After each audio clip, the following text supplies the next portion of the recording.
সুদখোরকে কিয়ামতের ময়দানে উঠানো হবে এমন অবস্থায় দেখলে মনে হবে পাগল, আর মনে হবে তার গলাটা চেপে ধরে কেউ তাকে হত্যা করছে।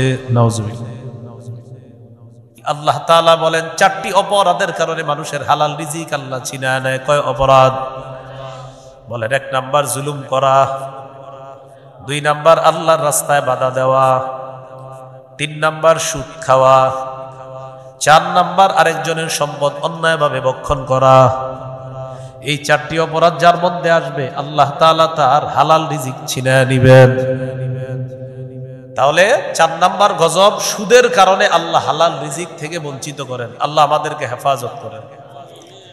5 নাম্বার গজব, বলেন কোন এলাকায় যদি 2টি অপরাধ বেড়ে যায়, 1 ব্যভিচার, 2 সুদের কারণে, ওই এলাকায়, এই চর কাকইর মনে করেন এলাকায় আল্লাহ আযাব দিতে চান না, কিন্তু সুদখোরেরা আল্লাহর আযাব টাইনে নিয়ে আসে।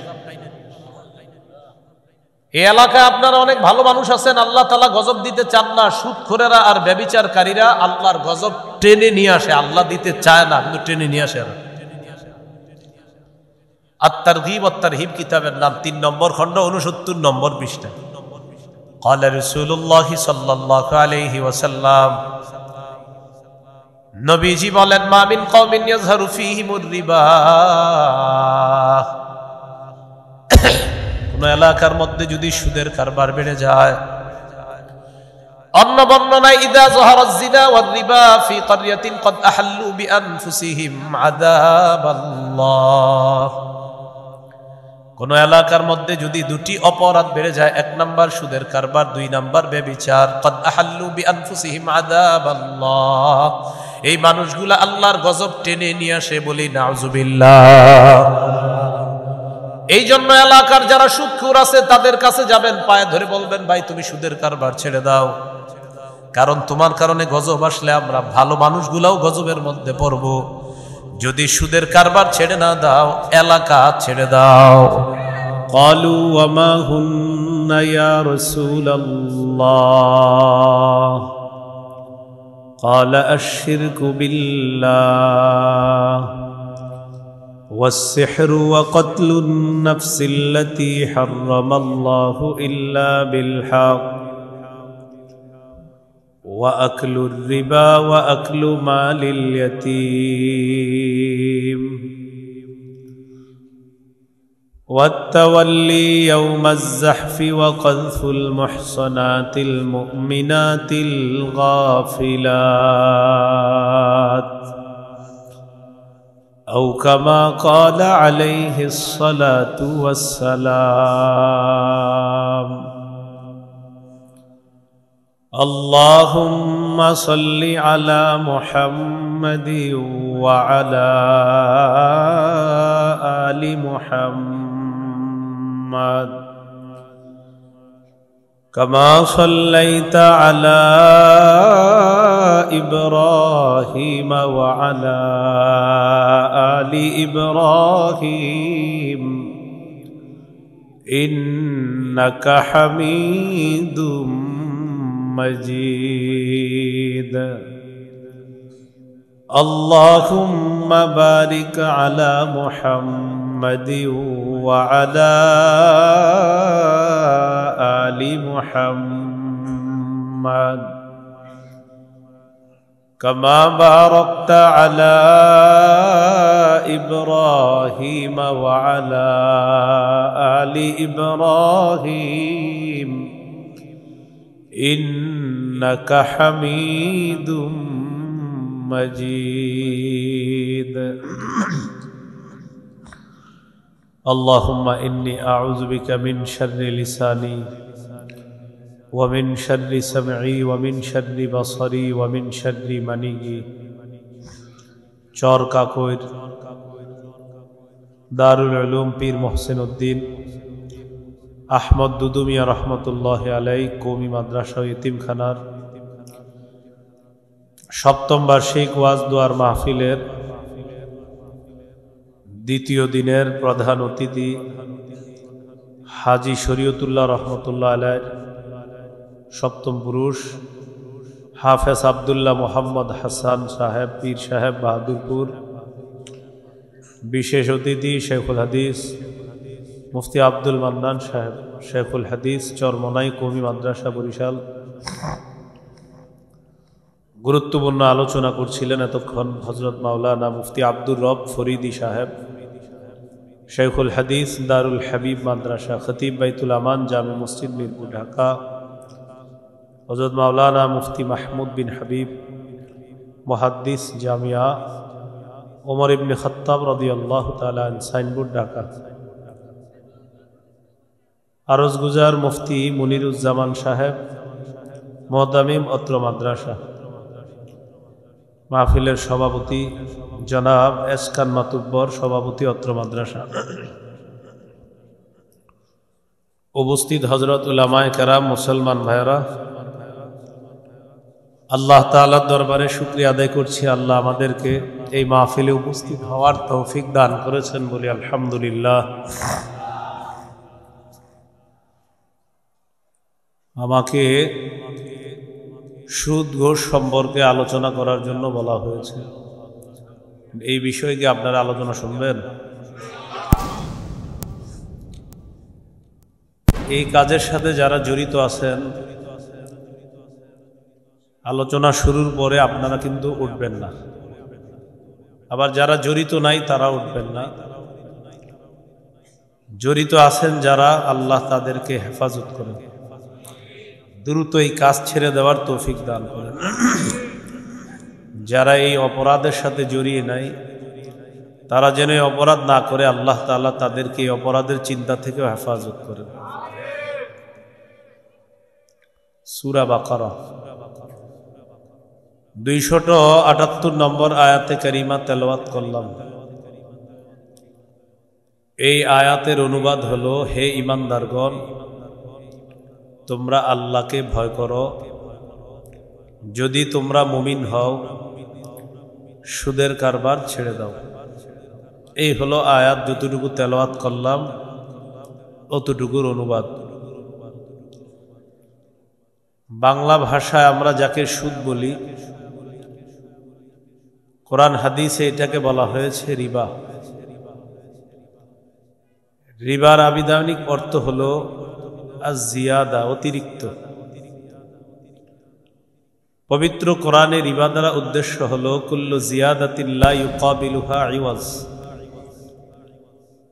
প্রত্যেক ওই অতিরিক্ত অংশ যা কোনো বিনিময় ছাড়া গ্রহণ করা হয়। ফাও ফাও যে অংশটা গ্রহণ করা হয় এটাকে বলা হয় রিবা। রিবার সংজ্ঞা হাদিসে আসছে। হাদিসের একটা কিতাব আছে আল জামিউস সগীর। এই কিতাবের 6318 নম্বর হাদিস। আলী রাদিয়াল্লাহু তাআলা আনহুর বর্ণনা, তিনি বলেন,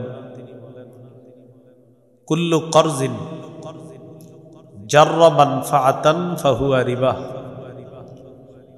প্রত্যেক ঋণ, যেই ঋণ অন্যকে দেওয়ার পর সেই ঋণের মোকাবেলায় কিছু অতিরিক্ত পাওয়ার আশা করা হয়, এটাকে রিবা বলা হয়। হাদিসের একটা কিতাব আছে, নাম মুসান্নাফ আব্দুর রাজ্জাক। এই কিতাবের 14362 নম্বর হাদিস। আব্দুল্লাহ ইবনে আব্বাস রাদিয়াল্লাহু তাআলা আনহুমার বর্ণনা, তিনি বলেন, ঋণ গ্রহীতা ঋণ দাতাকে এই কথা বলা, আখিরলি ওয়া আজিদুক, তুমি আমারে কিছু সময় বাড়ায়া দাও, আমি তোমারে কিছু বাড়ায়া দিব। আগামী শুক্রবার টাকা দেওয়ার কথা,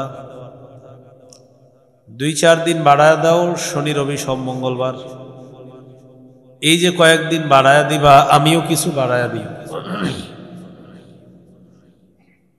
তো এই যে আমি কিছু বাড়ায়া দিব, এই চুক্তি করা, এটা সুদ। সহিহ মুসলিমের বর্ণনা। উবাদা ইবনে সামিত রাদিয়াল্লাহু তাআলা আনহুর বর্ণনা, তিনি বলেন, সামিআতুন নাবিয়্য সাল্লাল্লাহু আলাইহি ওয়াসাল্লাম ইয়ানহা আন বাইইদ যাহাবি বিয-যাহাব ওয়াল ফিদ্দাতি বিল ফিদ্দাহ ওয়াল বুররি বিল বুররি ওয়াশ শাঈরি বিশ শাঈরি ওয়াত তামরি বিত তামরি ওয়াল মিলহি বিল মিলহ ইল্লা সাওয়াআম বিসাওয়াইন আইনাম বিআইনিন ফামান যাদা আও ইজদাদা ফাকাদ আরবা। রাসূলুল্লাহ সাল্লাল্লাহু আলাইহি সাল্লাম স্বর্ণের বিনিময়ে স্বর্ণের লেনদেন, রূপার বিনিময়ে রূপার লেনদেন, গমের বিনিময়ে গমের লেনদেন, জবের বিনিময়ে জবের লেনদেন, খেজুরের বিনিময়ে খেজুরের লেনদেন, লবণের বিনিময়ে লবণের লেনদেন করতে রাসূল সাল্লাল্লাহু আলাইহি সাল্লাম নিষেধ করেছেন। তবে ইল্লা সাওয়াআম বিসাওয়া, সমান সমান যদি হয় তাহলে লেনদেন করা জায়েজ। স্বর্ণ স্বর্ণ এক জাতীয় জিনিসের লেনদেন সমান সমান হলে জায়েজ। রূপা রূপা এক জাতীয় জিনিসের লেনদেন সমান সমান জায়েজ। গম গম, জব জব, এগুলা এক জাতীয় জিনিস, সমান সমান লেনদেন হলে জায়েজ। খেজুর খেজুর এক জাতীয় জিনিস, সমান সমান লেনদেন জায়েজ। লবণ লবণ এক জাতীয় জিনিস, সমান সমান লেনদেন জায়েজ। ফামান যাদা আও ইজদাদা ফাকাদ আরবা, কেউ যদি বাড়িয়ে দেয় অথবা বাড়িয়ে নেওয়ার চুক্তি করে সে সুদি কারবার করবে। কি শিখতে পারলাম? এক জাতীয় জিনিসের লেনদেন সমান সমান হলে জায়েজ, কম বেশি হলে সুদ। সহিহ বুখারীর বর্ণনা 2175 নম্বর হাদিস। এই হাদিসের মধ্যে আছে রাসূলুল্লাহ সাল্লাল্লাহু আলাইহি সাল্লাম বলেন, বিউজ যাহাবা বিল ফিদ্দাতি ওয়াল ফিদ্দাতা বিজ যাহাব কাইফা শিতুম। তোমরা স্বর্ণের বিনিময়ে রূপা, রূপার বিনিময়ে স্বর্ণ যেভাবে মন চায় লেনদেন করো। কারণ স্বর্ণ আর রূপা দুইটা কি এক না আলাদা? আলাদা জিনিস হওয়ার কারণে যেভাবে মন চায় তোমরা লেনদেন করো। বিদায় হজের ভাষণে রাসূল সাল্লাল্লাহু আলাইহি সাল্লামের স্পষ্ট ঘোষণা, সহিহ মুসলিমের বর্ণনা 1218 নম্বর হাদিস। এই হাদিসের মধ্যে আছে 1218 হলো মাদ্রাসা পাঠ্যপুস্তক অনুসারে আর কি, আর আপনাদের পকেটের উস্তাদ অনুযায়ী 2840 নম্বর হাদিস মুসলিমের।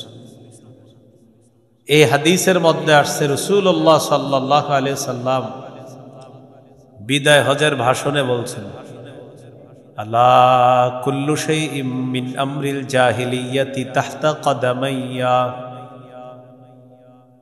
শোনো, জাহিলি যুগের যত কুপ্রথা সব আমার দুই পায়ের নিচে, সব বাতিল।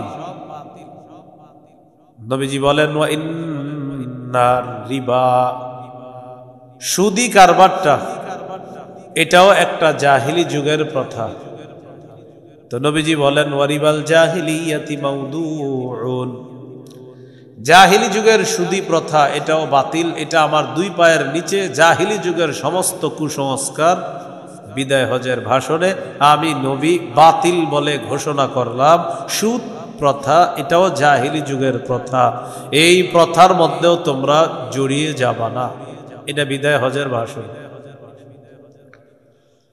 এবার আপনাদের সামনে যে আয়াতটা আমি পড়লাম সূরা বাকারা 278 নম্বর আয়াত, এই আয়াত নাজিল কেন করলেন আল্লাহ? প্রেক্ষাপটটা শুনেন। মক্কার দুটি গোত্র, এক গোত্রের নাম সাকিফ, আরেক গোত্রের নাম মাখজুমি।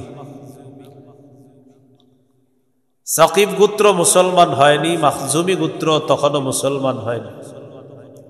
দুই গোত্রের মাঝে একটা লেনদেন হয়েছে। সাকিফ গোত্র মাখজুমি গোত্র দুই গোত্রের মাঝে একটা লেনদেন হয়েছে। সাকিফ গোত্র মাখজুমি গোত্রকে ঋণ দিয়েছে এই শর্তে, সুদ সহ ঋণ ফেরত দিবা। নাউজুবিল্লাহ বলেন। তো ঋণ নিছে, নেওয়ার পর ফালাম্মা জা আল ইসলাম ওয়া দাখালু ফিহি, ইসলামের দাওয়াত আসছে। সাকিফ গোত্র, মাকজুমি গোত্র, উভয় গোত্র কালিমা পরে মুসলমান হয়ে গেছে। আলোচনা বুঝে থাকলে বলেন তো, সুদি লেনদেন হয়েছে কি মুসলমান হওয়ার পরে না আগে? আগে।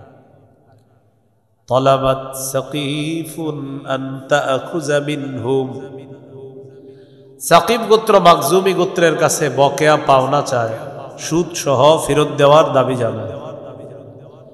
তাহলে এখন যারা সুদ চাইতেছে তারা কি মুসলিম না অমুসলিম? মুসলিম। মুসলিম। লেনদেন হয়েছে অমুসলিম অবস্থা, কিন্তু মুসলমান হওয়ার পর এখন ওই বকেয়া পাওনা চাইতেছে, তাও সুদ সহ।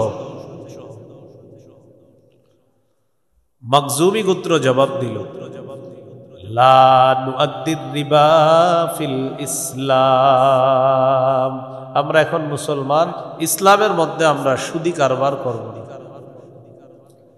দুই গোত্রের মাঝে ঝগড়া, এক গোত্র কয় দাও, আর এক গোত্র কয় দিব না। নিলে লভ্যাংশ ছাড়া মূল অংশটা নাও, সুদের অংশ পাবা না। মূল ধন যেটা টাকা পাইতা এটা নিয়ে যাও, কিন্তু সুদের অংশ পাবা না। সাকিব গোত্র নাছুর বান্দা, না আমরা নিব না, আমরা পুরাটা নিব। দুই দলের ঝগড়া। মক্কার নায়েব দায়িত্বশীল যিনি, তার নাম আত্তাব ইবনু আসিদ, তিনি নবীর কাছে একটা চিঠি লিখলেন। কাতাবা আত্তাব ইবনু আসিদিন নাইবু মক্কাতা ইলা রাসূলিল্লাহি সাল্লাল্লাহু আলাইহি ওয়াসাল্লাম। মক্কার নায়েব নবীর কাছে চিঠি লিখলেন, ইয়া রাসূলুল্লাহ, সাকিব গোত্র মাকজুমি গোত্র উভয় গোত্রের মাঝে সুদি কারবারের লেনদেন হয়েছে মুসলমান হওয়ার আগে। সাকিব গোত্র এখন মুসলমান, মাকজুমি গোত্র মুসলমান, মুসলমান হওয়ার পর সাকিব গোত্র মাকজুমি গোত্রের কাছে বকেয়া পাওনা চায়, তাও সুদ সহ। সাকিব গোত্র পাওনা চায়, মাকজুমি গোত্র জবাব দেয়, আমরা মূলধন ফিরিয়ে দিব, কিন্তু সুদি অংশ দিব না। হুজুর আমি এখন কি করব, আমি টেনশনে আছি, আমি মক্কার দায়িত্বশীল হওয়ার কারণে তাদের এই ঝগড়া আমার সহ্য করতে হইতেছে, এখন আমি কি ফয়সালা দিব? রসুলের কাছে চিঠি পড়ে শোনানো হল। ওই মুহূর্তে আল্লাহ তাআলা সূরা বাকারার 278 নম্বর আয়াত নাযিল করছে।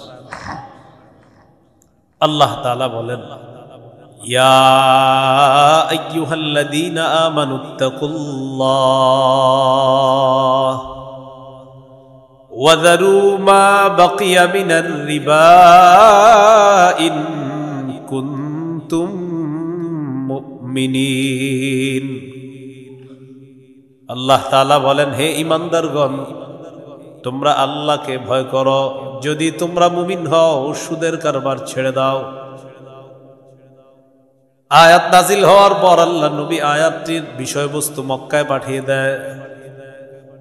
সাকিফ গোত্র মাকজুমি গোত্র উভয় গোত্র যখন জানছে আল্লাহ আয়াত নাজিল করেছেন, যদি তোমরা মুমিন হও সুদের কারবার ছেড়ে দাও, সাকিফ গোত্র সাথে সাথে জবাব দেয়, নাতুবু ইলাল্লাহ ওয়া নাযারু মা বাকিয়া মিনার রিবা। এই মুহূর্তে আল্লাহর কাছে তওবা করলাম, ওয়াদা করলাম, আর কখনো সুদের কারবার করব না, অতীতের সুদি কারবার আজকে থেকে ছেড়ে দিলাম। তওবা করলাম, সুদের কারবার করব না, সুদ থেকে আমরা ফিরে আসলাম। তো আল্লাহ কি বলছে, ইয়া আইয়ুহাল্লাযীনা আমানু, হে ঈমানদারগণ। তাহলে এখানে আমরা সবাই কি, আপনারা আছেন মাঠে? সুদের ওয়াজ ছাড়া অন্য সব ওয়াজে সুবহানাল্লাহ আলহামদুলিল্লাহর আওয়াজ কিন্তু জোরে থাকে, আর সুদের ওয়াজে আপনার মনে হবে যে 20,000 মানুষও যদি থাকে 20 জনও নাই মাঠে, এরকম কিন্তু মনে হয়। তা আপনার টেনশন করেন না বিষয়টা। অন্য ওয়াজ যদি হইতো তখন সুবহানাল্লাহ বলতে বলতে এলাকা ফাইটে যেত। আর যখন বললাম যে আমরা ইমানদার কিনা, এখন কি বলেন? ইমানদার। আল্লাহ ডাক দিছে কি বইলা? আচ্ছা, কি বইলা ডাক দিছে? সুদ ছাড়তে বলছে কাদেরকে? আমরা কি? আচ্ছা, তাহলে সুদ ছাড়তে বলছে কাদেরকে? সবাই বলতেছেন তো? তো দেখেন কি বলে, ইয়া আইয়ুহাল্লাযীনা আমানু, হে ঈমানদারগণ। ইত্তাকুল্লাহ, তোমরা আল্লাহকে ভয় করো। ওয়াদারু মা বাকিয়া মিনার রিবা, সুদের কারবার ছেড়ে দাও। ইন কুনতুম মুমিনিন, যদি তোমরা মুমিন হও সুদের কারবার ছেড়ে দাও। প্রথমে আমাদের পরিচয় নিয়ে আল্লাহ ডাক দিলেন, হে ইমানদারগণ। পরিচয় নিয়েই তো আল্লাহ ডাক দিলেন, হে ইমানদারগণ, যে আল্লাহ আমরা ইমানদার, যদি মুমিন হও সুদের কারবার ছেড়ে দাও। ডাক দিলেন ইমানদার বলে, আর বললেন যদি মুমিন হও সুদের কারবার ছেড়ে দাও। ডাক দিছে কি বলে? তো ইমানদার বলে ডাক দিয়ে বলতেছে যদি মুমিন হও সুদের কারবার ছেড়ে দাও। ডাক দিলেন ইমানদার বলে, এটা বইলা বলতেছে আসলে যদি মুমিন হও সুদের কারবার ছেড়ে দাও। তার মানে ওয়াজটা যারা যারা শুনতেছে, যারা সুদ খায়, যদি মুমিন হয় তাহলে কি ছেড়ে দিতে হবে? আল্লাহ তৌফিক দান করেন। সমাজে কিছু সুদ আছে, চক্রবৃদ্ধি সুদ। আপনার কাছ থেকে নিবে 100 টাকা, 10 টাকা সুদ। হে আবার 100 টাকা আরেক জায়গায় লাগাবে 20 টাকা সুদ। বুঝছেন? মানে আজীব সিস্টেমের সুদ। এইটা একটা। আরেকটা হলো আগামী শনিবার টাকা দেওয়ার কথা, বা ইকো দিয়েন না, ভাই ইকো দিয়েন না, আগামী শনিবার টাকা দেওয়ার কথা। তো আগামী শনিবার টাকা দিতে না পারলে বাড়বে, কিন্তু যদি শনিবারে না দাও তো বাড়বে। রবিবার হয়ে গেলে আরো বাড়বে, সোমবার হয়ে গেলে আরো বাড়বে। বিশিষ্ট সুদখোর 25 তারিখের পরে আপনারে ফোন দিয়ে জানায় দিবে, আব্দুর রহিম ভাই ঠিক আছে তো, সব মনে আসেনি তো, আল্লাহ দিলে ইনশাল্লাহ শনিবার, ইনশাল্লাহ আল্লাহ দিলে আবার হইতেছে। শনিবার কিন্তু আর বেশি দিন বাকি নাই, 1 তারিখ আসতে আর বেশি দিন বাকি নাই। তো যাই হোক, আমাকে দুইজনের লেনদেনগুলো সবসময় স্বচ্ছ হয়। আর আপনারা আমি সবচেয়ে ভালো পাইছি লেনদেনের মধ্যে, করে সুদি কারবার বলতেছে আপনি শুনুন। তো যাই হোক ভাই, আপনারা আমি খুব বিশ্বস্ত মানুষ হিসাবে জানি। তো ইমান আকিদা ঠিক রাখেন আল্লাহর হস্তে, কোনো ধরনের কিন্তু খামখেয়ালি করেন না। আপনি 1 তারিখে টাকাটা দিয়ে দিয়ে সুদ করে ইমান শিখায় আরেকজন। সূরা আলী ইমরানের 130 নম্বর আয়াতে আল্লাহ বলেন, ইয়া আইয়ুহাল্লাযীনা আমানু লা তাকুলুর রিবা আযআফাম মুদাআফা। হে ইমানদারগণ, তোমরা সুদ খেও না, চক্রাকারে বৃদ্ধি করে তোমরা সুদ খেও না। তোমরা বাড়ায় বাড়ায় সুদ খাও না, কম বেশি সব ধরনের সুদ হারাম। আবার অনেকে বাড়ায় বাড়ায় সুদ খায়, আল্লাহ বলেন এটাও করবা না। সূরা বাকারার 276 নম্বর আয়াতে আল্লাহ বলেন, ইয়ামহাকুল্লাহুর রিবা ওয়া ইউরবিস সাদাকাত। আল্লাহ তাআলা সুদকে ধ্বংস করে দেয়, সদকাকে আল্লাহ বাড়ায় দেয়। সূরা রুমের মধ্যে আল্লাহ বলেন, ওয়া মা আতাইতুম মির রিবাল লিয়ারবুয়া ফি আমওয়ালিন নাস ফালা ইয়ারবু ইনদাল্লাহ। আল্লাহ তাআলা বলেন, তোমরা যেই সম্পদ সুদ হিসাবে মানুষকে দাও, মানুষের সম্পদ বাড়ার জন্য যেই সুদের অংশ দাও, ফালা ইয়ারবু ইনদাল্লাহ, আল্লাহর কাছে এটা বাড়ে না। তোমরা মানুষকে যেই সুদি অংশটা দাও মানুষের সম্পদ বাড়ার জন্য, আল্লাহর কাছে এটা বাড়ে না।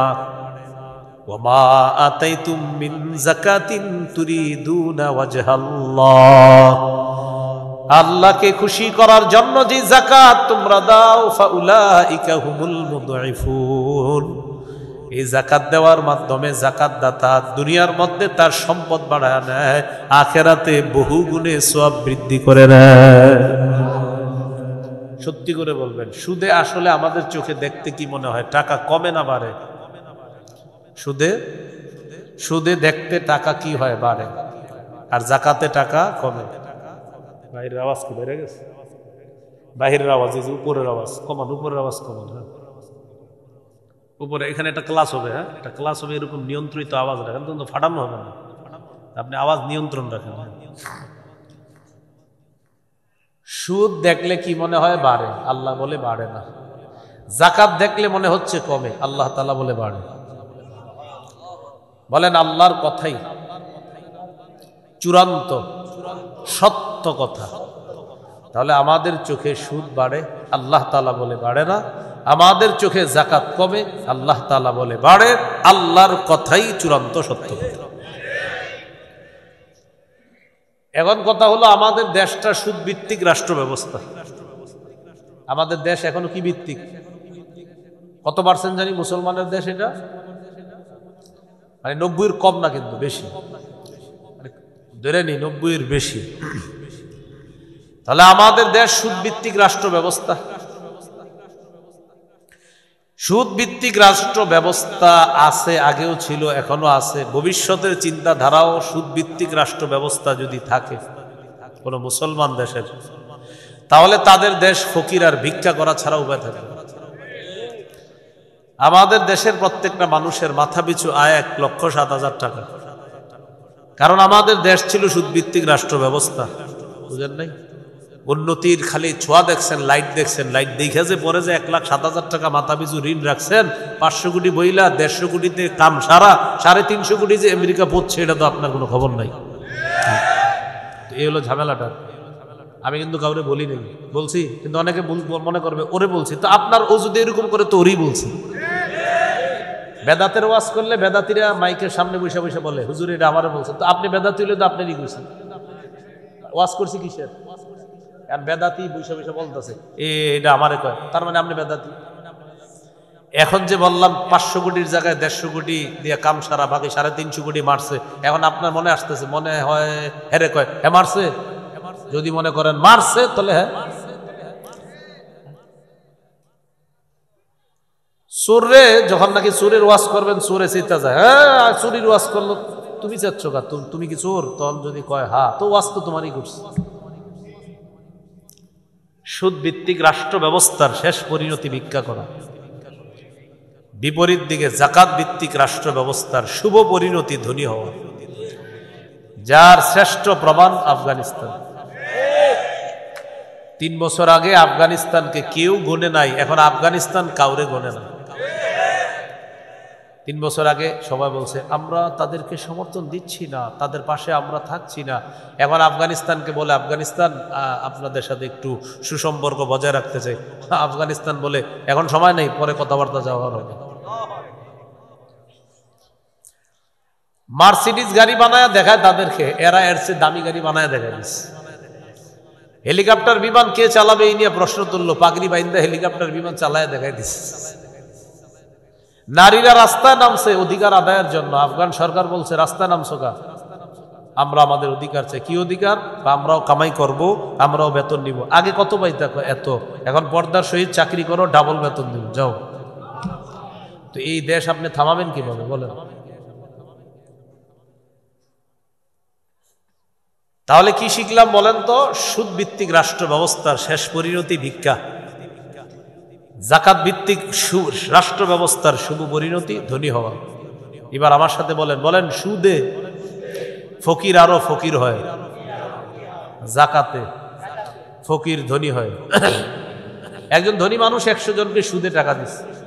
এই 100 জন কিস্তি সুদ পরিশোধ করতে করতে বেচারারা জমি জায়গা বেচে, ঘর বাড়িও বেচে। এরকম কি হিস্টোরি শুনছেন আপনারা? তাহলে একজন ধনী হলো সুদে, 100 জন ফকির হলো। আপনারা 10 জন টাকাওয়ালা একজনকে যাকাত দিলেন, 50,000 টাকা করে যাকাত দিলেন একজনকে, 5 লাখ টাকা পাইলো, ও আগামী বছর যাকাত দিবে। তাহলে সুদে ফকির আরো ফকির হয়, যাকাতে ফকির ধনী হয়। আমাদের বাংলাদেশে যদি 1 বছর সঠিকভাবে ধনীরা যাকাত দেয়, পরের বছর সুদ বলবে যাকাত তুমি ভালো থেকো, আমি বিদায় নিই। বলেন এই জন্য বলেন আজকে থেকে 3টা দোয়া বেশি বেশি করব। 1, আল্লাহ কিয়ামতের আগে বাংলাদেশে আর কোন নারী প্রধান চাই না। কি প্রধান চাই না? সবাই বলেন কেন? বলেন আরো জোরে বলেন, পুরো এলাকারে শোনান, বলেন। নবীজি জবাব দিতেছে। নবীজি বলেন লা ইউফলিহা কওমুন ওয়াল্লাউ আমরাহুম ইমরাআতান। নবীজি বলেন ওই জাতি কিছুতেই সফল হবে না যেই জাতি তাদের নেতৃত্বে কোন নারীকে বসা দেয়। 47 জন প্রেসিডেন্ট পরিবর্তন করলো, একজনকেও তারা নারী বসাইলো না। দুনিয়ার এই দেশে ওই দেশে নারী বসায়া দেয়, আর আমাদেরকে গোলামির জিনজির পরায়া তারা রাজা সাইজা আমাদেরকে গোলাম বানাইতে চায়। মুসলমান এখনই শপথ নিতে হবে, আর গোলামের জিনজিরে আবদ্ধ থাকা যাবে না। ভবিষ্যতে নারী শাসক কোনোভাবেই যেন না হয়। এই জন্য কি করণীয়? হুজুররা গুতাগুতি না করে এখনই এক হওয়ার সময়। এই যে সুযোগ ইসলামী দলগুলোর জন্য, এই সুযোগ আগামী 50 বছরে আসবে কিনা আল্লাহ ভালো জানে। এই সুযোগ যদি ইসলামী দলগুলা কাজে লাগাইতে না পারে, বাস ওই এই হাত পাতার যুগ চলতেই থাকবে। এই জন্য ইসলামী মনা দলগুলা যারা, এরা এই সুযোগ কাজে লাগাতে হবে।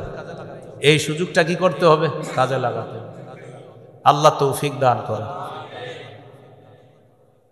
তাহলে আমরা কি দোয়া করলাম? 1 নাম্বার, আর কোন নারী শাসক চাই না। 2 নাম্বার বলেন, আল্লাহ বাংলাদেশে শরিয়া আইন চাই।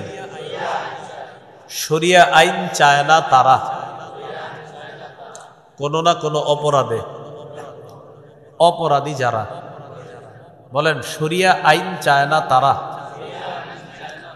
কোন না কোন অপরাধে, অপরাধী যারা।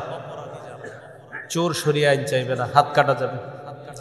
ধর্ষক শরিয়া আইন চাইবে না, পাথর মারা হবে অথবা তাকে বেত্রাঘাত করা হবে। সিনেমা যারা করে নায়ক নায়িকা, তারা শরিয়া আইন চাইবে না, কারণ শরিয়া আইন প্রতিষ্ঠিত হলে কোনো নারীর শরীরে স্পর্শ করতে পারবে না। এই জন্য কোনো বাটপার অপরাধীরা শরিয়া আইন চাইবে না। শরিয়া আইন প্রতিষ্ঠিত হলে বিগত দিনের চুরির বিচার করতে করতে হাইকোর্টের মেয়াদ শেষ হয়ে যাবে। এই জন্য শরিয়া আইন চায় না তারা কোনো না কোনো অপরাধে অপরাধী যারা। 3 নাম্বার দোয়া করবেন, আল্লাহ আমাদের দেশে এমন একজন শাসক দেন, যেই শাসক মৌলিক 4টি কাজ করবে। নামাজ কায়েম করবে, যাকাতের বিধান চালু করবে, সৎ কাজের আদেশ করবে, অসৎ কাজের নিষেধ করবে। কয় কাজ মৌলিক করবে? এইরকম দোয়া করতে হবে। এখন আপনি এমন একজনকে বসাইতেছেন, হে নিজে নামাজ পড়ে না, তো এখন তাহলে কি হবে? তাহলে 4 গুণওয়ালা একজন শাসক আল্লাহর কাছে চাইতে হবে। সূরা হজের 41 নম্বর আয়াতে আল্লাহ বলেন, আল্লাযীনা ইম্মাক্কান্নাহুম ফিল আরদি আকামুস সালাহ ওয়া আতাউয যাকাতা ওয়া আমারু বিল মা'রুফি ওয়া নাহাউ আনিল মুনকার। আল্লাহ তাআলা বলেন, যাদেরকে আমি রাষ্ট্র ক্ষমতায় বসাই তাদের মৌলিক কাজ হবে 4টা। 1 নাম্বার নামাজ কায়েম করা, 2 নাম্বার যাকাতের বিধান চালু করা, 3 নাম্বার সৎ কাজের আদেশ করা, 4 নাম্বার অসৎ কাজের নিষেধ করা। আল্লাহ এই 4 গুণওয়ালা একজন শাসক আপনি দিয়ে দেন। তাহলে এই দোয়াটা করতে হবে, বলেন ইনশাআল্লাহ। এবার চলেন আমরা জানি সুদের ভয়াবহতা কি। কিসের ভয়াবহতা? সুদের ভয়াবহতা।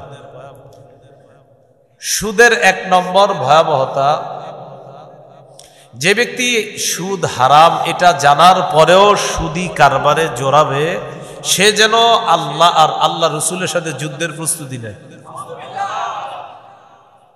সূরা বাকারা 279 নম্বর আয়াতে আল্লাহ বলেন, فَإِن لَّمْ تَفْعَلُوا فَأْذَنُوا بِحَرْبٍ مِّنَ اللَّهِ وَرَسُولِهِ। সুদ হারাম এটা জানার পরেও যদি সুদের কারবার ছেড়ে না দাও, আল্লাহ আর তার নবীর বিরুদ্ধে যুদ্ধের প্রস্তুতি নিয়ে নাও। ইউকালু লিআকিলির রিবা ইয়াউমাল কিয়ামাতি খুসিলাহাকা লিল হার। যারা সুদ খায়, যদি পারতাম আমি এই কথাটা তাদের কাছে কাছে কানে কানে গিয়ে বলতে পারতাম, কিয়ামতের ময়দানে সুদখোরকে বলা হবে, তুমি তোমার অস্ত্রটা নাও, আমি আল্লাহর সাথে লড়াই করার জন্য। সুদখোরকে কিয়ামতের মাঠে বলা হবে, ও সুদখোর, তুমি তোমার অস্ত্র নাও, অস্ত্র নাও, আমি আল্লাহর সাথে লড়াই করবা, নবীর সাথে লড়াই করবা, তুমি তোমার অস্ত্র নাও। কিয়ামতের মাঠে বলা হবে। এগুলো 1 নাম্বার ভয়াবহতা। 2 নাম্বার বলেন, যারা সুদ খায় এই অবস্থায় যদি মারা যায়, কিয়ামতের ময়দানে কবর থেকে পাগল অবস্থায় উঠবে। কি অবস্থায় উঠবে? সূরা বাকারা 275 নম্বর আয়াতে আল্লাহ বলেন, আল্লাযীনা ইয়াকুলুনা আর-রিবা লা ইয়াকুমুনা ইল্লা কামা ইয়াকুমুল্লাযী ইয়াতাখাব্বাতুহুশ শাইতানু মিনাল মাস। যারা সুদ খায় তারা কবর থেকে কিয়ামতের ময়দানে এমন অবস্থায় উঠবে, দেখলে মনে হবে শয়তানের স্পর্শে তারা পাগল হয়ে গেছে। যালিকা বিআন্নাহুম ক্বালু ইন্নামাল বাইউ মিসলুর রিবা। আল্লাহ তাআলা বলেন এটা এই কারণে তারা দুনিয়ার মধ্যে বলতো ব্যবসা সুদের মতো। বলেন নাউজুবিল্লাহ। ব্যবসা কিসের মতো? সুদের মতো। আসলে কি সুদের মতো? ব্যবসায়ী এক মাস কত কষ্ট করে ইলেকট্রিক বিল দিতে হয়, কর্মচারীদের বেতন দিতে হয়, পানির বিল দিতে হয়, সবকিছু করার পর লভ্যাংশ কতটুকু থাকবে এই নিয়ে তার টেনশনের শেষ নাই। সুদখোর 25 তারিখ পর্যন্ত টাট জুয়া খেলায় আর চা দোকানের সামনে বৈশা বৈশা লেকচার মারবে আর বলবে ঈমান তোরছে আমার কম নাই। বলবে ঈমান তোরছে আমার। আবার দেখবেন মাঝে মাঝে হজেও যায়। কোথায় যায়? খায় কি? যায় কই? বলেন বলেন। খায় সুদ, যায় হজে। খায় সুদ, যায় হজে। এই তো আবার আইসা আইসা আপনার এরকম বলে বেটা বুঝো যেগুলো কিছু 25 তারিখের পরে চুপি চুপি ফোন দেয়, শোনো তো আমার আর তোমার লেনদেনের বিষয়টা এই এলাকার ওলামায়ে কেরাম জানো না তো না, তো যাক এগুলো আমার আর তোর মাঝে ঈমান রাখবি কিন্তু ঠিক মতো, কাউরে বলবি না এগুলা। মানে সুদ যে খারাপ এটা হেও জানে, আর যে নিতেছে সেও জানে, তো বলতেছে সাবধান এগুলা কাউরে বলবি না। সমাজে কিছু বিশিষ্ট সুদখোর পাবেন যারা লুকায় লুকায় সুদ খায়, মানে চুপি চুপি খুব নেক সুরতে, মানে বুঝায় আমি খুব ভালো মানুষ কিন্তু হ্যাঁ সুদ খায়। আর হ্যার কিছু কাস্টমার ধরা আছে যারা হ্যার কাছ থেকে সুদ নেয়, তো তাদেরকে এভাবে বলে ভাই আপনি কিন্তু আমি অনেক বিশ্বাস করি, আপনি ঈমান খুব পাকাপোক্ত, আল্লাহর রাস্তায় কথাটা কাউরে বলবেন না, এরকম বলে। তো এরা কি করে? এরা খায় সুদ, আরেকজনের রক্ত চোষা টাকা। আবার দেখবেন প্যান্ট শার্ট পয়লা এলাকায় আসবে, আসার পরে আপনি বলবেন স্যার কি অবস্থা, বাজারু গাড়ি কিনছেন মাশাআল্লাহ, মনে হয় ইনকাম ভালো হয়েছে ব্যবসায়। তখন উনি বলবে হ্যাঁ 1 করোড় প্রফিট হয়েছিল, এর মাঝে তোমার 50 লাখ হলো ইন্টারেস্ট, আর মূল প্রফিটটা হলো তোমার 50 লাখ। আপনি সহজ সরল কৃষক মানুষ তাকায় রয়েছেন, বলতেছে 1 করোড় প্রফিট, তার মধ্যে তোমার 50 লাখ, এটা হলো মূল প্রফিটটা, উইথ ইন্টারেস্ট তোমার 50 লাখ। হে আপনারে এই ইংলিশ বলার পরে আপনি মনে করতেন স্যারের ব্যবসাটা না জানি কত উন্নত। স্যার আপনারে বুঝাইছে 50 লাখ সুদ আর 50 লাখ আসল, এটা আপনারে স্যারে বুঝাইছে। তো বড় লোকে যেটা খায় এটার নাম দেয় ইন্টারেস্ট, গরিবরা ওই সহজ কিস্তি, এটার নাম সুদ। আশা, ভালোসা, হতাশা, নিরাশা, ব্রাক, ব্যাঞ্চ ইত্যাদি কত নামে আছে না এগুলো। তো এরা কিস্তি কিস্তি দেয়, এগুলোর নাম দেয় সুদ। আর ধনী এটার নাম দেয় কি? ইন্টারেস্ট। ধনী যেটার নাম ইন্টারেস্ট দেয় আর গরিবেরটার নাম সুদ। সুদ সুদ এটা যদি ধনী মানুষও খায়, প্যান্ট শার্ট কোট প্যান্ট পরে থাকলে আর বলবে তুমি বিশিষ্ট সুদখোর। বিশিষ্ট কি খোর? মানে হ্যাঁ প্যান্ট শার্ট পরে ইংরেজি বুঝায় আর বুঝায় যে আমি ভালো মানুষ। আল্লাহ তাআলা বলেন যালিকা বিআন্নাহুম ক্বালু ইন্নামাল বাইউ মিসলুর রিবা। এটাই কারণে তারা বলতো ব্যবসা সুদের মতো। ওয়া আহাল্লাল্লাহুল বাইআ ওয়া হাররামার রিবা। আল্লাহ তাআলা বলেন আল্লাহ ব্যবসা হালাল করেছেন, সুদ আল্লাহ হারাম করেছেন। এই আয়াতটা দেখবেন অনেক কোম্পানির সামনে লেখা, দেয়ালের মধ্যে লেখা, আর এক খাম্বার মধ্যে লেখা হাতের কামাই শ্রেষ্ঠ কামাই আল হাদিস। আরেক খাম্বার মধ্যে লেখা নবীও কামাই করছে। আল্লাহ নবী বলেন আমি ছাগল চড়াইছি, মেষ চড়াইয়া বেতন নিয়েছিলাম, আমি হালাল কামাই করছি, আল হাদিস। ওই পাশে লেখা দাউদ নবী হাতের কামাই করছে, আল হাদিস। এবার আপনি ভিতরে গিয়ে দেয়ালে দেয়ালে খালি আল কোরআন আল হাদিস। এবার একটু পরে যে কাজটায় যাবেন সুদ। দেয়ালে চারপাশে লেখা আল হাদিস আল কোরআন, একটু পরে আপনি মূল কাজে যাবেন আর কি, ওখানে যেই কাজে গেছেন এখন ওখানে যাবেন, যাওয়ার পরে সুদি লেনদেন।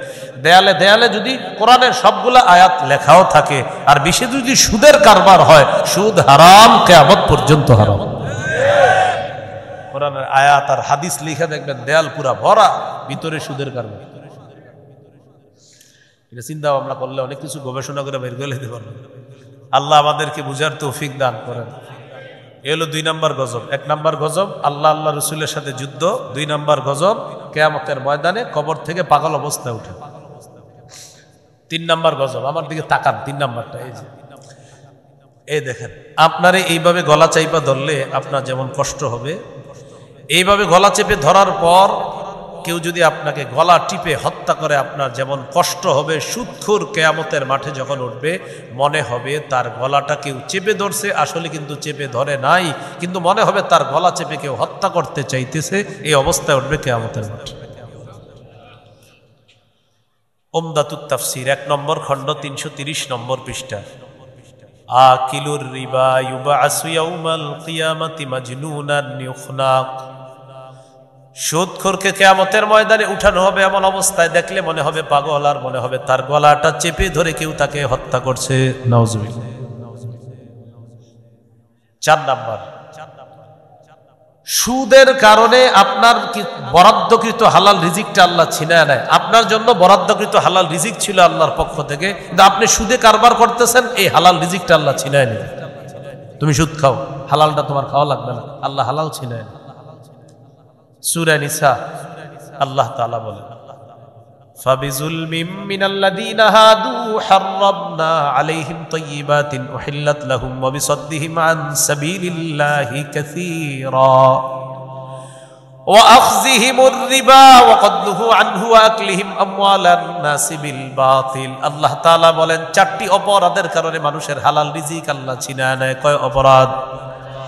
বলেন 1 নাম্বার জুলুম করা, 2 নাম্বার আল্লাহর রাস্তায় বাধা দেওয়া, 3 নাম্বার সুদ খাওয়া, 4 নাম্বার আরেকজনের সম্পদ অন্যায়ভাবে ভক্ষণ করা। এই 4টি অপরাধ যার মধ্যে আসবে আল্লাহ তাআলা তার হালাল রিজিক ছিনায় নিবেন। আপনার পাশাপাশি 2 জনের জমিন আছে, আপনি কোদাল দিয়ে কাটতে কাটতে কাটতে কাটতে আগে আইল ছিল এত বড়, এখন এটা এরকম চিকুন হয়ে গেছে কিভাবে? হ্যাঁ, এই যে কাটতে কাটতে আপনার জমির অংশ বানাইলেন, বড় বানাইলেন, এক বিগত পরিমাণ যদি আরেকজনের মালিকানা হয়, সহিহ মুসলিমের বর্ণনা, কিয়ামতের ময়দানে 7 তবক জমিন আল্লাহ আপনার গলায় ঝুলাইয়া দিবেন। নাও, তোমার অনেক জমি দরকার, এখন 7 তবক জমি নিয়ে কিয়ামতের মাঠে হাঁটো, নাও। এইগুলো আপনাদের এলাকায় আছে, এরকম কুমাইতে কুমাইতে কমবা না, সাবধান। আপনার জমি থেকে আল্লাহ আপনার হালাল রিজিক দিবে, আপনি কেন হারামটা ধরতেছেন? এই হারামটা ধরার কারণে হালাল রিজিক আপনার থেকে আল্লাহ ছিনায় নেন। তাহলে 4 নাম্বার গজব, সুদের কারণে আল্লাহ হালাল রিজিক থেকে বঞ্চিত করেন। আল্লাহ আমাদেরকে হেফাজত করেন। 5 নাম্বার গজব, বলেন কোন এলাকায় যদি 2টি অপরাধ বেড়ে যায়, 1 ব্যভিচার, 2 সুদের কারণে, ওই এলাকায়, এই চরকাকইর মনে করেন এলাকায় আল্লাহ আযাব দিতে চান না, কিন্তু সুদখোরেরা আল্লাহর আযাব টাইনা নিয়ে আসে। এই এলাকায় আপনারা অনেক ভালো মানুষ আছেন, আল্লাহ তাআলা গজব দিতে চান না, সুদখোরেরা আর ব্যভিচারকারীরা আল্লাহর গজব টেনে নিয়ে আসে। আল্লাহ দিতে চায় না, কিন্তু টেনে নিয়ে আসে। আত-তারগীব ওয়াত-তারহীব কিতাবের নাম, 3 নম্বর খণ্ড 69 নম্বর পৃষ্ঠা। قال رسول الله صلى الله عليه وسلم, নবীজি বলেন, মা মিন কওমিন ইয়াযহারু ফীহিমুর রিবা, কোন এলাকার মধ্যে যদি সুদের কারবার বেড়ে যায়। অন্য বর্ণনায়, ইযা যাহারাজ জিনা ওয়ার রিবা ফি ক্বরিয়াতিন ক্বাদ আহাল্লু বিআনফুসিহিম আযাবাল্লাহ। কোন এলাকার মধ্যে যদি 2টি অপরাধ বেড়ে যায়, 1 নাম্বার সুদের কারবার, 2 নাম্বার ব্যভিচার, ক্বাদ আহাল্লু বিআনফুসিহিম আযাবাল্লাহ, এই মানুষগুলা আল্লাহর গজব টেনে নিয়ে আসে, বলি নাউজুবিল্লাহ। এই জন্য এলাকার যারা সুদখোর আছে তাদের কাছে যাবেন, পায়ে ধরে বলবেন, ভাই তুমি সুদের কারবার ছেড়ে দাও, কারণ তোমার কারণে গজব আসলে আমরা ভালো মানুষগুলাও গজবের মধ্যে পড়ব। যদি সুদের কারবার ছেড়ে না দাও, এলাকা ছেড়ে দাও। এলাকা ছেড়ে দিবে? হ্যাঁ, আরে বলেন, এলাকা ছাড়বে? যে সুদ খায় ওর কারণে আপনাদের ভালো মানুষের উপরে গজব আসে, তোরে গিয়ে বলবেন সুদের কারবার ছাড়ো অথবা এলাকা ছাড়ো। কি ঠিক? এলাকা ছাড়া ঠিক? তো হে তো আরেক এলাকায় গিয়ে সুদ খাবে, ওই এলাকা তো গজব আসবে। আপনাদের ভাইরাস আপনারা দূর করবেন, এটার আরেক জায়গায় পাঠাবেন, এটা পুরা ভাইরাস, এটা অ্যালার্জি। এই অ্যালার্জি এলাকায় রেখে এটারই ঠিক করেন, এটার পায়ে ধরেন, এটার হাতে ধরেন, ভাই তুমি সুদ খাও না। এগুলো 5 নাম্বার গজব। 6 নাম্বার গজব, বলেন কোন এলাকায় সুদের কারবার যদি বেড়ে যায়, ওই এলাকায় দুর্ভিক্ষের গজব আসে। কৃষক আগের মতো ফসল পাবে না, মা বোনরা আগে শীতকালে লাউ পাইতো যেই কয়টা, এগুলা পায় না। মা তার সন্তানকে দুধ পান করানোর মতো দুধ পাবে না, লেকটোজেন 1, 2, 3, 4, 5 কিনে খাওয়াতে হবে। কেন? সুদখোরের কারণে। সুদখোর জবাব দেন এই বাচ্চার কি অপরাধ আপনার কারণে ও ওর মায়ের পবিত্র খাদ্য পায় না। সুদ ছাড়েন, সুদ ছেড়ে দেন। আপনি যা করতেছেন সুদের কারণে আপনি অনেকগুলা মানুষকে কষ্ট দিচ্ছেন। কেন এটা করতেছেন? মুসনাদে আহমদ হাদিসের কিতাব 17822 নম্বর হাদিস। قال رسول الله صلى الله عليه وسلم মা মিন কওমিন ইয়াযহারু ফীহিমুর রিবা, কোন এলাকার মধ্যে যদি সুদের কারবার বেড়ে যায়, ইল্লা উখিযু বিসানা, ওই এলাকার মধ্যে দুর্ভিক্ষের গজব আসে। এলাকার কৃষকরা আগের মতো ফসল পায় না। মাছের খামার যাদের আছে আগের মতো মাছের মধ্যে বরকত পায় না। ব্যবসায়ী তার হালাল ব্যবসায় বরকত পায় না। অপরাধ, পাশের মানুষটা সুদ খায়। এই জন্য আল্লাহ তাদেরকে এই অর্থনৈতিক দুর্ভিক্ষ দ্বারা পাকড়াও করেছেন। এই জন্যই তো আগে বললাম আমাদের পুরা রাষ্ট্রটাই হলো সুদ আর সুদ। পুরা রাষ্ট্র, পুরা রাষ্ট্র কি সুদ আর, এই জন্য কোনো শান্তি নেই। দেখবেন হ্যাঁ, প্রতিদিন একটার পর একটা বিশৃঙ্খলা আছেই তো আছে। কেন?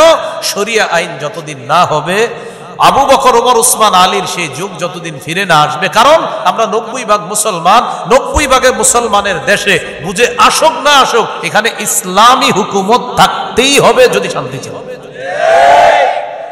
আর যদি আপনি বলেন না হুজুর এটা সারা শান্তি আসবে, লিখে রাখেন, কয়েকশো পৃষ্ঠাব্যাপী খাতা থাকলে লেখেন।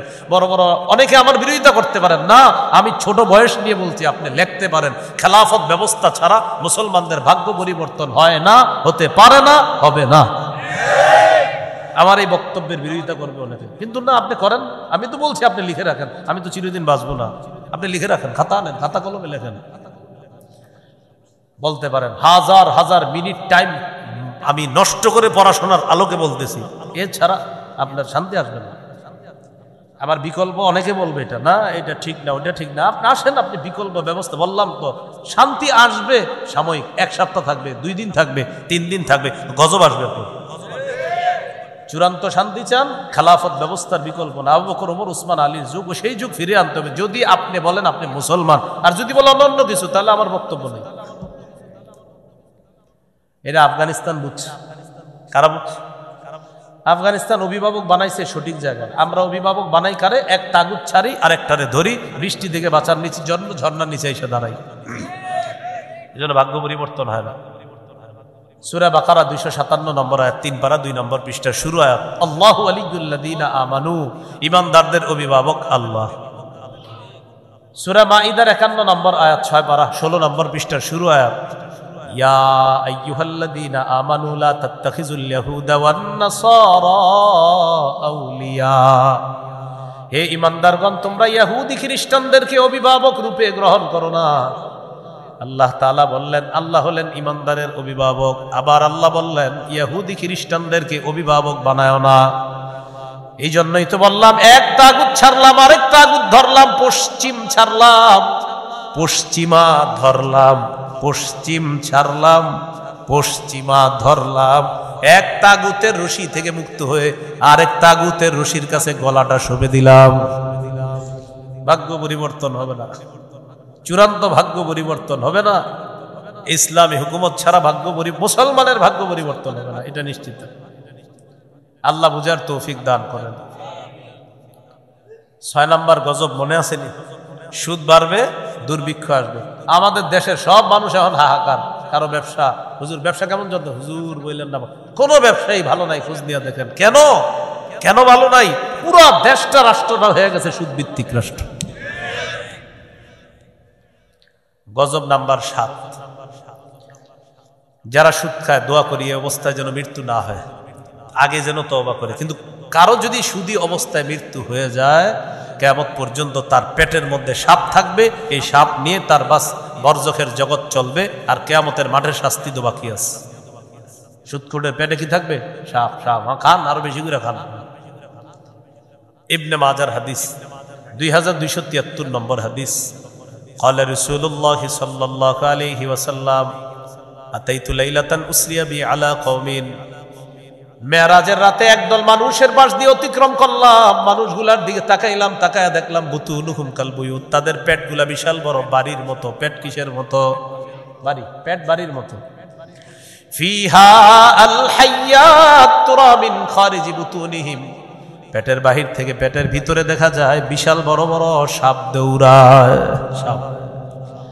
আমি প্রশ্ন করলাম মান হাউলা ইয়া জিবরিল, জিবরিলেরা কারা?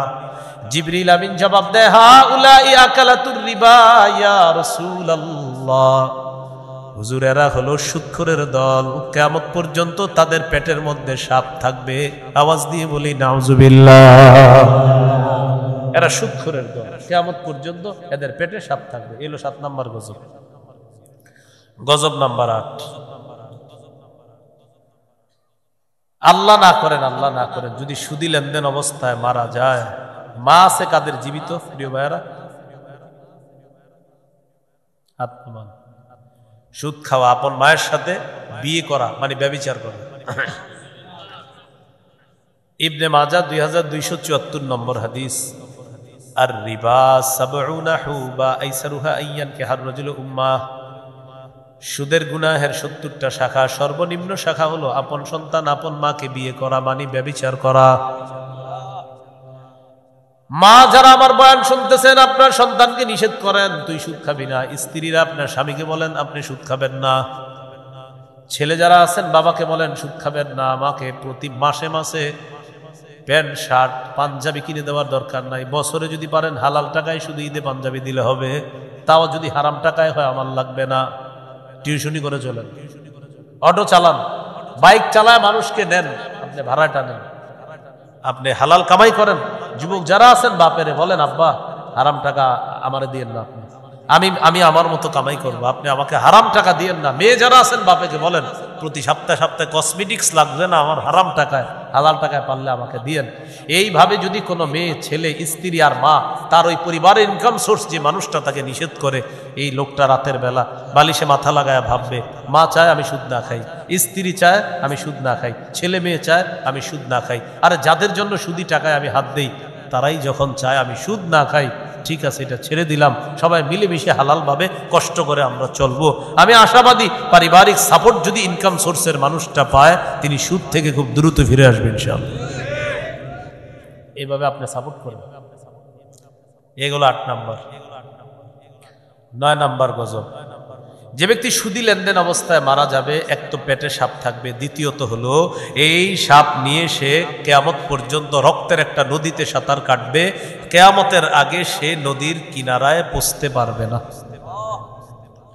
সহিহ বুখারীর বর্ণনা 2085 নম্বর হাদিস। ফজরের নামাজের পর রাসূল সাল্লাল্লাহু আলাইহি সাল্লাম সাহাবীদের দিকে ফিরে বসলেন। সাহাবীদের দিকে ফিরে বসার পর আপনারাও দেখবেন এই এলাকার মসজিদের ইমাম সাহেবরা ফজরের পর সালাম ফিরে মুসল্লিদের দিকে ফিরে বসে না? হ্যাঁ বসের আওয়াজ না কম হয়েছে? বসেনি? প্রথমে কম হয়েছে কেন আমি বলি, আপনার অনেকে টেনশনে আছে যে হুজুর ফজরের পরে ইমাম সাহেব কি ডাইন দিকে যায় না বাম দিকে, উনি কি বসে না শোয় না ঘুমায়, আমরা তো জানি না আসলে। তো এই জন্য দেখবেন কয়েকজন বলছে জি, মানে অনেকে তো জানে না যে ফজরের পরে আসলে হুজুর ইমাম সাহেব কি উত্তরে দক্ষিণে না কোথায় যায়, আমরা তো জানি না আসলে। কেন জানে না? ওই ওনারা ঘরে নামাজ পড়েন তো ফজরটা, তো এই জন্য আর কি জানে না। আমি ভালো ধারণা রাখি আপনি মসজিদে না পড়লে ভাই অন্তত ঘরে পড়েন, আল্লাহ তৌফিক দান করেন। কিন্তু যুবক যারা আছি আমরা সবাই মসজিদেই জামাতে যাব, বলেন ইনশাআল্লাহ। মান সাল্লা সুবহা ফি জামাআ, কেউ যদি ফজরের নামাজ জামাতে পড়ে সারা রাত নামাজ পড়ার সওয়াব। এশার নামাজ জামাতে বললে অর্ধেক রাত নামাজ পড়ার সওয়াব, ফজর জামাতে বললে সারা রাত নামাজ পড়ার সওয়াব। আপনি কিন্তু ঘুমায়া ছিলেন, আপনি এশা পড়ার পরে ঘুমায়া ছিলেন, পরে উইঠা ফজর পড়ছেন, এই ঘুমায়া ছিলেন উইঠা ফজর পড়ছেন, বাস ঘুমায়া থাকলেও আল্লাহ সারা রাত দাঁড়িয়ে দাঁড়িয়ে নামাজ পড়ার সওয়াব ওই এশার ফজরের কারণে আর দিয়ে দিবে আপনাকে।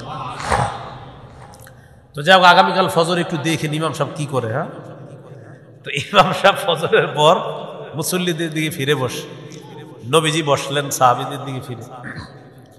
বসার পর জিজ্ঞাসা করলেন তোমরা কেউ কোনো স্বপ্ন দেখছো কালকে? কেউ কোনো জবাব দেয় না, এর মানে কেউ কোনো স্বপ্ন দেখে নাই। فقال رسول الله صلى الله عليه وسلم رأيت الليلة رجلين أتيان দুই ব্যক্তিকে দেখলাম রাতের বেলা আমার কাছে আসছে, আসার পর একজন আমার ডান বাহুতে ধরছে আর একজন আমার বাম বাহুতে ধরছে। فأخرجاني إلى أرض مقدسة, পবিত্র একটা জমিনের দিকে আমাকে দুইজন নিয়ে চলছে। যাইতে যাইতে হাত্তা ইনতালাকনা ইলা নাহরিম মিন দাম, ওয়া ফি রিওয়ায়া হাত্তা আতাইনা আলা নাহরিম মিন দাম, রক্তের একটা নদীর কাছে গিয়ে পৌঁছলাম। নদীর দিকে তাকাইলাম, তাকায়া দেখি নদীর পানির কালার হলো রক্তের মতো। ফিহি রাজুলুন কাইম, নদীর মাঝখান, এটা মনে করেন মাঝখান, নদীর মাঝখানে এক ব্যক্তি দাঁড়ায় আছে, মাঝখানে এক ব্যক্তি দাঁড়ায় আছে, এটা হলো নদীর কিনারা। ওয়ালা ওয়াস্তিন নাহরি রাজুলুন বাইনা ইয়াদাইহি হিজারা, নদীর কিনারায় এক ব্যক্তি, তার সামনে পাথর আর পাথর, কিনারায় একজন, মাঝে একজন, কিনারায় যিনি তার সামনে পাথর। আল্লাহ নবী বলেন ফাআকবালা রাজুলুল্লাযী ফিন নাহরি, মাঝখানের লোকটা সাঁতার কেটে রওনা করছে, কিনারায় যাবে। যেই মাত্র কিনারায় যায়, যাওয়ার পর ফারামাল্লাযী আলা ওয়াস্তিন নাহরি বিহাজারিন ফি, নদীর কিনারা যে মানুষটা আছে তিনি একটা পাথর নিয়ে ওই সাঁতারকারী লোকটার মুখ বরাবর মারে। ফাআলকামাহু হাজারা, ওই লোকটার মুখের ভিতরে পাথরটা ভাতের লোকমার মতো ঢুকাইয়া দিবে, মানে ভাত যেমন পেটে যায়, এই পাথরটা এরকম মুখ দিয়ে ঢুকে আপনার সবকিছু ঝাঁঝরা করে রক্তে পুরা নদীটা রক্তের কালার হচ্ছে। তো পাথর লাগার পর আপনার রদ্দাহু হাইসু কানা, এক আঘাতে ওই লোক মাঝখানে সাঁতার কাটছে, আবার মাঝখানে চলে গেছে, এক আঘাতে, পাথরের এক আঘাতে নগদ মাঝখানে। নবীজি বলেন কুল্লামা আরাদা আইয়াখরুজা রামা বিহাজারিন ফি ফিহি রাদ্দাহু হাইসু কানা, যতবার লোকটা কিনারায় যেতে চায় ততবার পাথরের আঘাত খায়, আবার নদীর মাঝখানে চলে যায়। আমি প্রশ্ন করলাম কি এটা, কিছুই বুঝি নাই। জিবরিল আমিন জবাব দিলেন আল্লাযী রাআইতাহু ফিন নাহরি আকিলুর রিবা, যাকে আপনি নদীর মধ্যে সাঁতার কাটতে দেখলেন এই লোকটা হলো সুদখোর, কিয়ামত পর্যন্ত সাঁতার কাটবে, নদীর কিনারায় পৌঁছতে পারবে না। এ হলো 9 নাম্বার গজব। গজব নাম্বার 10, সুদ খাওয়া, দুনিয়া ধ্বংস করা, আখেরাত ধ্বংস করা। দুনিয়াও ধ্বংস তো করলেন, আখেরাত জাহান্নাম কামাই করলেন, জান্নাত হারাইলেন। বলেন নাউজুবিল্লাহ। সহিহ বুখারীর বর্ণনা 2766 নম্বর হাদিস। হ্যাঁ, যারা দেয়, একজন জিজ্ঞাসা করছে যারা কি করে, সব একই ক্যাটাগরি আসবে, যারা দেয় হ্যাগো কি অবস্থা, ভিডিও আসতেছে, পুরাটা শোনেন না, বয়ানটা শোনার পরে আর প্রশ্ন থাকবে না। হ্যাঁ, নাম্বার গজব, যারা সুদি লেনদেন করে। একজনে কয় যারা দেয়, যারা লেনদেন, সুদি লেনদেনই যারা করে। একজনে কয় যে সুদ দেয়, তো দেয় যে ওই তো খায়, এটা একটা। যে সুদ দেয় ও সমান অপরাধী, মানে সুদের টাকাটা যে দেয় ও সমান অপরাধী, ও কেন এই হারাম কাজের মধ্যে লাগে, জড়িত হয়, ওর উপরে 24 ঘন্টা আল্লাহ রসুলের অভিশাপ চলতে থাকে। কয় ঘন্টা? আচ্ছা, এটা আসতেছে। তো 10 নাম্বার, সুদি কারবার যে করে দুনিয়া ধ্বংস, জান্নাত হারায় ফেলে, জাহান্নামের মালিক হয়। নাউজুবিল্লাহ। قال رسول الله صلى الله عليه وسلم اجتنبوا السبع الموبقات, নবী বলেন তোমরা 7টি ধ্বংসাত্মক অপরাধ থেকে বাঁচো। قالوا وما هن يا رسول الله, সাহাবীরা বললেন হুজুর এই 7টি ধ্বংসাত্মক অপরাধ কি? নবীজি বললেন আশিরকু বিল্লাহ, 1 নাম্বার আল্লাহর সাথে শিরিক করা, এটা হলো ধ্বংসাত্মক অপরাধের একটা। কি করা? বলেন সবাই, কি করা? লাতাজিদান্না আশাদ্দান নাসি আদাওয়াতাল লিল্লাযীনা আমানুল ইয়াহুদা ওয়াল্লাযীনা আশরাকু, ঈমানদারদের সবচেয়ে বড় শত্রু। বাংলাদেশে 90 ভাগের বেশি মুসলমান, এই দেশেও ইদানিং কালে কিছু মুশরিক আমাদের উপর প্রভাব বিস্তার করতে চায়। সবাই তৈরি থাকেন, সতর্ক থাকেন। এই জাতীয় মুশরিক যারা আছে এদেরকে দমানোর জন্য বাংলাদেশের এখনো সুযোগ আছে। পররাষ্ট্র নীতিতে বাংলাদেশ কিছু বুঝতে হবে, না বুঝলে যারা বুঝে এদেরকে ডাকেন। পোরার ডিমের পররাষ্ট্র নীতি কি করতেছে না করতেছে কিছুই বুঝতে পারে। পররাষ্ট্র নীতি ওলামায়ে কেরাম ডাকেন, ওলামায়ে কেরামদের মধ্যে কাউরে ডাকেন, ডাকলে আপনাদেরকে বুঝাবে পররাষ্ট্র নীতি কারে বলে। বসছেন গোড়ার ডিমও বুঝেন না পররাষ্ট্র নীতি। চীনের সাথে আর পাকিস্তানের সাথে সম্পর্ক ভিত্তি মজবুত করেন, মাঝখানে যেটা আছে এটা ছাগলের 3 নাম্বার বাচ্চার মতো লাফানো শুরু করে।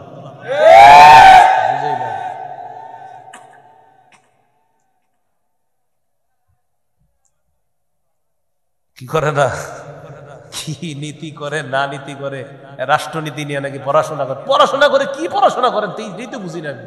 রাষ্ট্রনীতি আমরা তো পড়ি না। আসেন রাষ্ট্রনীতি কারো আপনার খালি কতক্ষণ বলে আপনি দেখবেন কি আমরা পইরাই এগুলো তো পাইলাম, পাইবেন কেমনি, পড়েন নাই তো।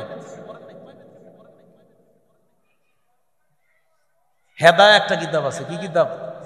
হেদায়া, মাওলানা 2 বছর আগে পড়ায় না। এই কিতাব ছাত্রদেরকে রাষ্ট্রনীতি যত নীতি আছে সব পড়ায় দেয়। আমাদের কওমি মাদ্রাসার ছাত্রদেরকে মাওলানা 2 বছর আগে যত নীতি বলবেন, সমাজনীতি, অর্থনীতি, রাষ্ট্রনীতি, এই নীতি ওই নীতি ওই নীতি সব নীতি পড়ায় দেয়। কয় বছর আগে মাওলানা? 2 বছর আগে। তো বুঝেন বেটা মাওলানা হইলে কোথায় যায়? মুশরিক সবচেয়ে বড় শত্রু। 7টি অপরাধ ধ্বংস করে ছাড়বে আমাদের। 1 নাম্বার শিরিক।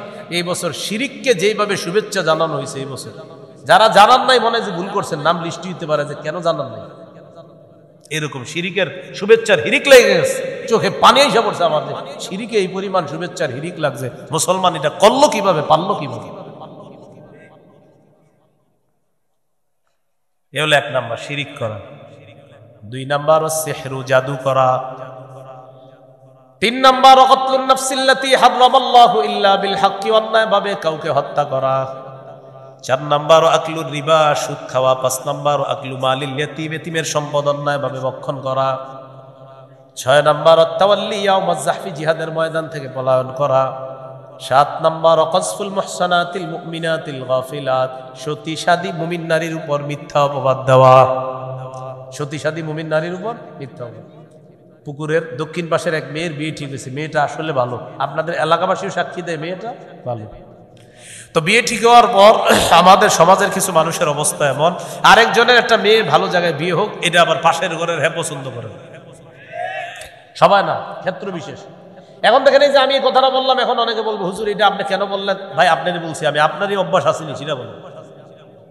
যদি বলেন না তো আপনার লাগলো কেন, তার মানে আপনার অভ্যাস আছে। এটা এই বিষয়টা না আমি মানে বুঝাইতে পারি না অনেক সময়।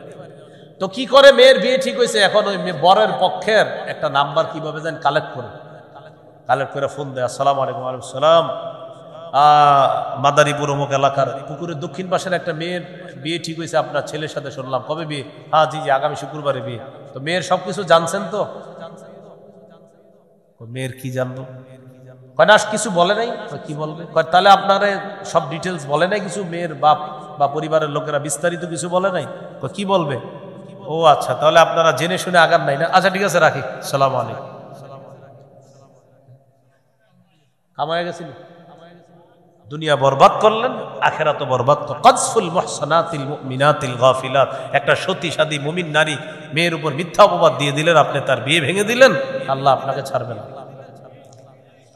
এই 7টা অপরাধ ধ্বংস করে, এর মধ্যে একটা হলো সুদ খাওয়া। এইগুলো 10 নাম্বার গজব। গজব নাম্বার 11, বলেন যে সুদ খায়, এবার বলেন যে সুদ দেয়, যে সুদ নেয়, যে সুদের কারবার লেখে, এটা 3 বার বলেন। যে সুদের কারবার লেখে 3 বার বলেন। আবার বলেন, আবার বলেন। অ্যাকাউন্টের ছাত্র যারা আছেন তারাও বলেন, বলেন কোথায়? কমার্সের ছাত্ররা কোথায়? কি যে সুদের কারবার? আরো জোরে বলেন। লেখে, হ্যাঁ। আর যে সুদের সাক্ষী দেয়, এই 4 জন। যে সুদ দেয়, যে সুদ নেয়, যে সুদের কারবার লেখে লেখে লেখে লেখে, আর যে সুদের সাক্ষী দেয়। 4 শ্রেণীর উপর আল্লাহ নবীর অভিশাপ। নাসাইর বর্ণনা 5103 নম্বর হাদিসে আল্লাহ নবীর বর্ণনা। আলী রাদিয়াল্লাহু তাআলা আনহু বলেন, আন্না রাসূলুল্লাহ সাল্লাল্লাহু আলাইহি ওয়াসাল্লাম লানা আকিলার রিবা ওয়া মুকিলা ওয়া কাতিবা ওয়া শাহিদা। যে ব্যক্তি সুদ নেয়, যে সুদ দেয়, যে সুদের কারবার লেখে, যে সুদের সাক্ষী দেয়, সবার উপর আল্লাহ নবীর অভিশাপ, নাউজুবিল্লাহ। আপনাদের সন্তান যারা পড়াশোনা করতেছে, দোয়া করি তাদেরকে আল্লাহ হালাল চাকরির ব্যবস্থা করে দেন। সুদি কারবার আছে এমন জায়গায় যেন তাদের চাকরি না হয়, দোয়া করি। এগুলো 11 নাম্বার।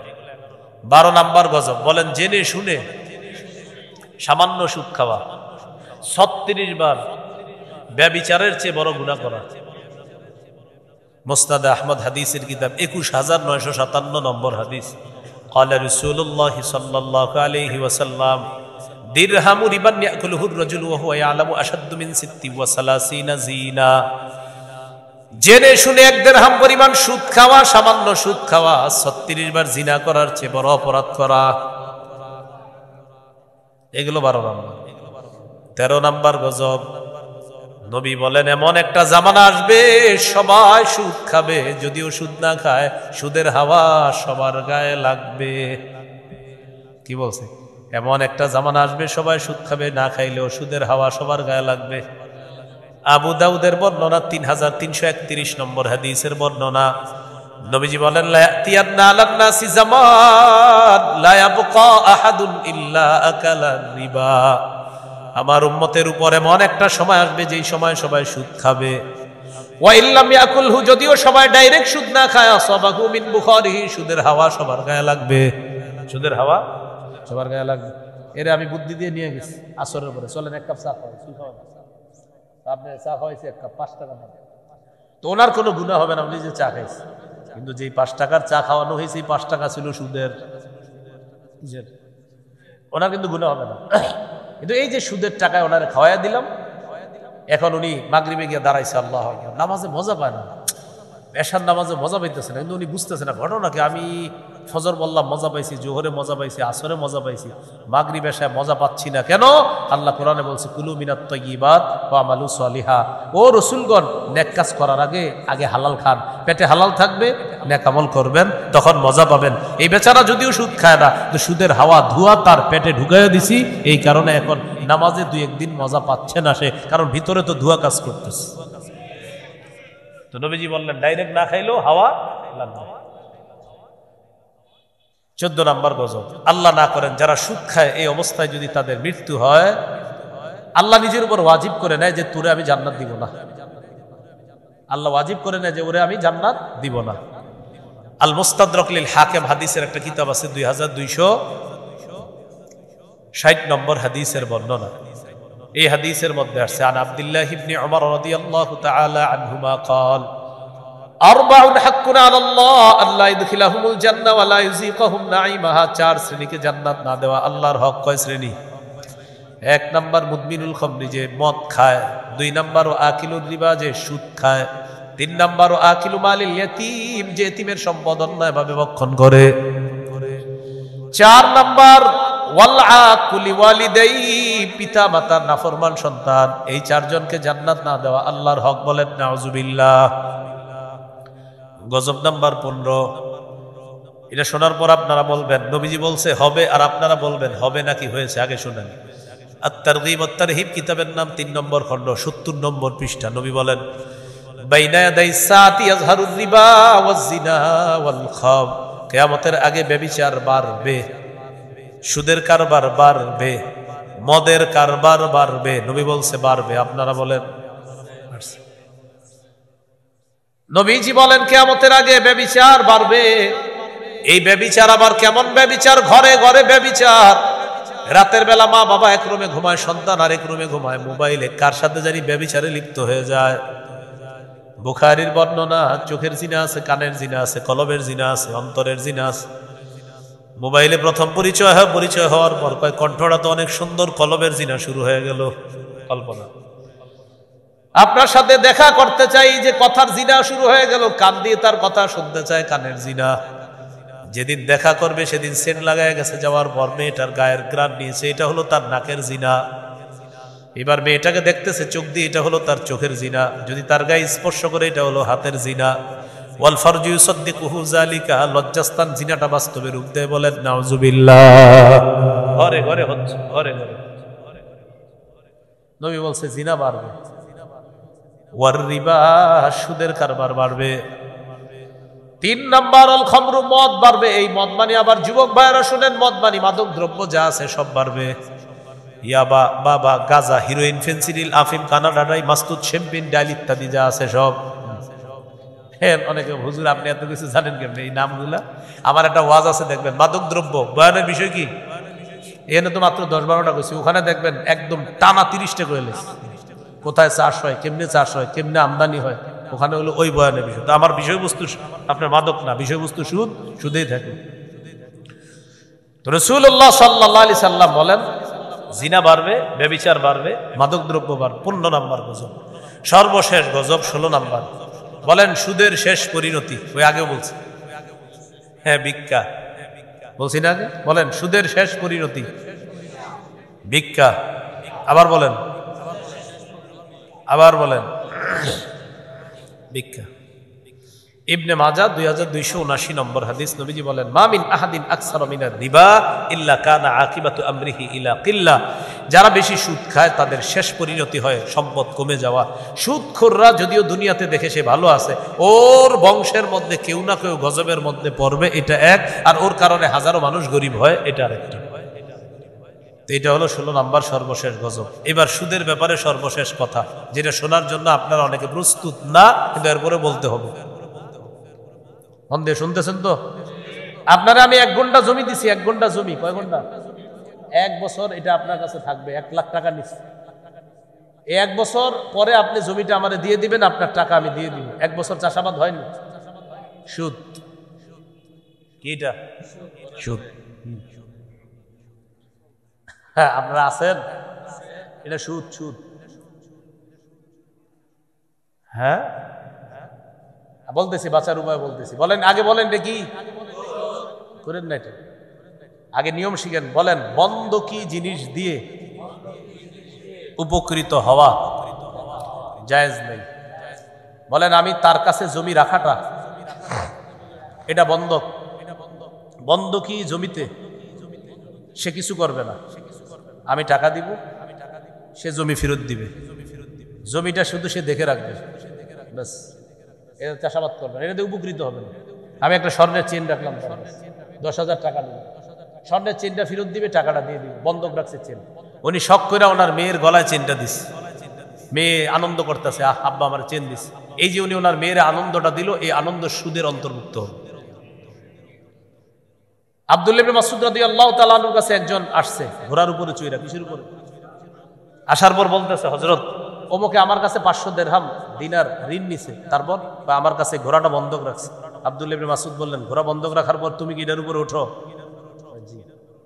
ইবনে মাসউদ বললেন ঘোড়ার উপরে যদি চড়াও অথবা নিজে চড়ো, তুমি যদি চড়ো বা কাউকে চড়াও এটা সুদ হবে, কারণ ঘোড়া হলো বন্ধকি বস্তু, এটা দিয়ে উপকৃত হওয়া যায় না। করবেনটা কি? ভাড়া দিবেন। ভাড়া কি দিবেন? 1 বছরের জন্য ভাড়া দিবেন। 1 বছর ওনারা আমি জমি খাইতে দিলাম, উনি এই জমি চাষাবাদ করে খাবে, 20,000 টাকা ভাড়া নিব, বা এলাকায় যত ভাড়া ভাড়া। কিন্তু ওইটা ওইভাবে না, ওই যে আপনি অনেক টাকা দিয়ে বলবেন হুজুর পরে কিছু কাটবো, এটা বাটপারি, এরকম না। আপনি ভাড়া দিবেন যে 20,000 টাকা ভাড়া, ভাই 15,000 টাকা ভাড়া, তুমি জমি 1 বছর খাইবা, খাইয়ে দিয়ে দিবা, বাস। এটা ভাড়া তুমি, এটা ওই যে যেরকম পুকুর নেন, পুকুর ভাড়া নেন ইত্যাদি, এগুলা। তো এটা জায়েজ আছে, লিজ বা ইত্যাদি, এটা জায়েজ আছে। কিন্তু ওইটা যেটা ওইটা করবেন না। আরেকটা হইতে পারে আপনার বেশি টাকা দরকার। কি দরকার?